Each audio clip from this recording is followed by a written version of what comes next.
Good afternoon, folks. My name's Peter Parrish, and I am the faculty member who teaches the photovoltaics course as well as the OSHA 10 safety course at Moorpark College. So I've already told you a little bit about the courses, the program, and the fact that it's online right now while we're dealing with the pandemic. And also some of the stuff that I'm really proud of in terms of demographics and things like that. So to kind of wrap up the presentation, I'm going to go through an off-grid PV system. By off-grid, I mean you don't have access to the grid. You don't have access to Southern California Edison. So imagine, if you will, your family's got a cabin up in the Sierras, and there's no running water and there's no electricity. So you got a well out back, or you got a stream and whatever. But you would like, some of the amenities of home, at least a limited fraction of them. So you'd like lighting, so that you can get around at night. You might like an appliance or two. You might like to charge your laptop. Charge your cell phone. If you've got some do-it-yourself projects around, you might want to charge your electric drill, cordless drill. So anyway, this is the solution to that challenge. This is an off-grid PV system. So let me go quickly through the components, and then I'll come back and talk about them in depth. This is a solar panel. Okay, it's rated at 100 watts. We'll talk about that. This thing is called a charge controller. It's a little hard to see. It's fairly small. It knows batteries and it knows solar panels. And what it does is it transfers the power electrical power coming out of the solar panel, and in an optimum, that is a highly efficient fashion, charges the battery. Okay? Why do you need a battery? Well, guess what? You'd like, you'd like to run some things, appliances at night. You'd like lights. So you need a battery to store the output of the solar panel for use when the sun isn't shining. Now, this is 12 volts, and a lot of times you have things that take 120 volts AC. So this is 12 volts DC. And in order to make that happen, we have something called an inverter. This is rated at 150 watts, and it converts the 12 volts DC into 120 volts AC. And finally, we have a load, and this load is a blender. And at the end of this discussion, I'm going to make a blueberry smoothie. So imagine, that you're really dying for something cool and healthy to drink or eat. Wouldn't it be great to be able to make blueberry smoothies, or strawberry smoothies for that matter? This, as I said, is a 100-watt panel, and what that means is that under ideal conditions it'll produce 100 watts. Okay? And that means there's absolutely no clouds in the sky. It's a sunny day. The panel is pointed right at the sun, and it's relatively cool outside. Okay, it can't be too hot. So it approaches 100 watts, but really, on the average, maybe something closer to 75 watts. This component is fairly heavy. It's about 20 pounds. It's got a good, sturdy aluminum frame. It's got a pretty indestructible tempered glass cover.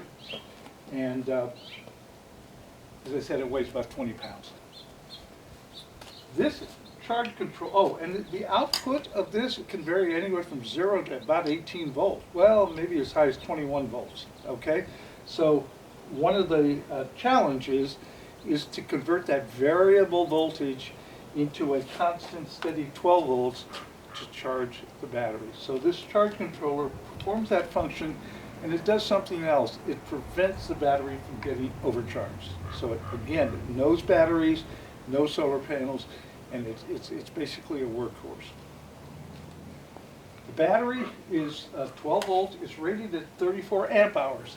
And so that means it'll put out on, over about a 24-hour period, it will put out a 34 amps times hours, 34 amp hours.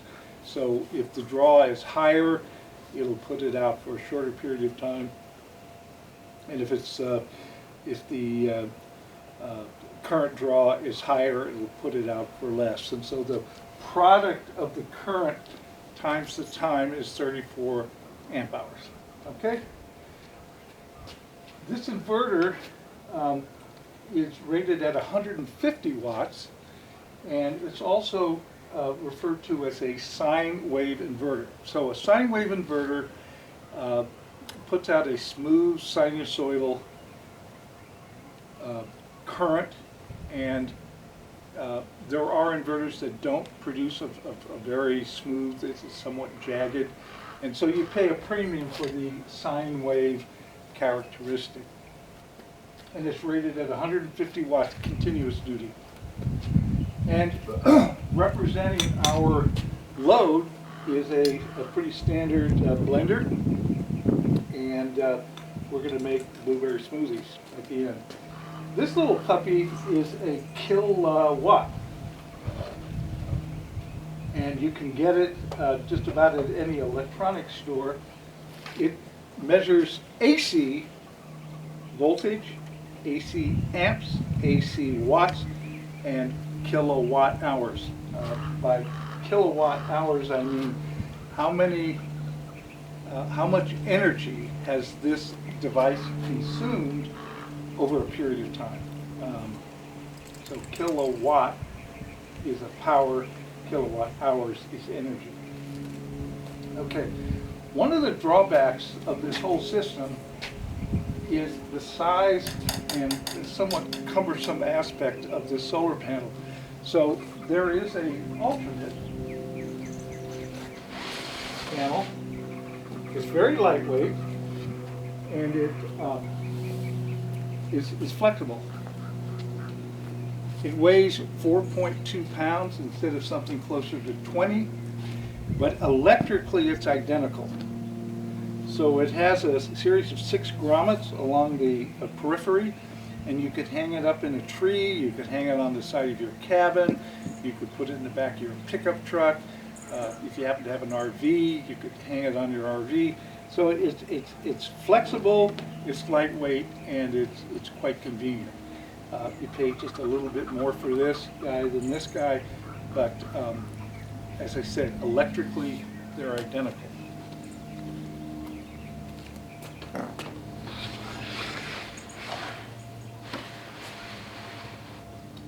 Okay, so there you have it. As a climax, if you wish, I'm going to make a blueberry smoothie.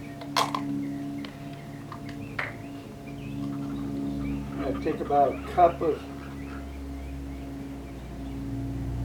organic whole milk yogurt.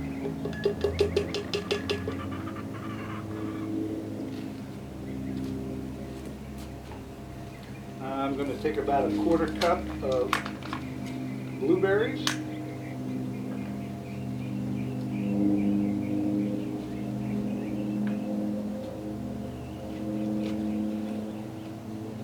Pop them in there. Put the lid on.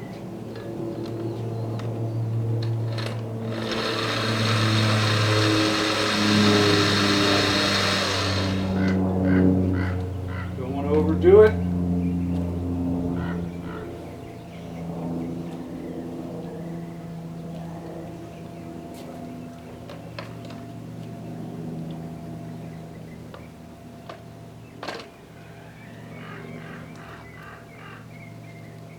Wonderful.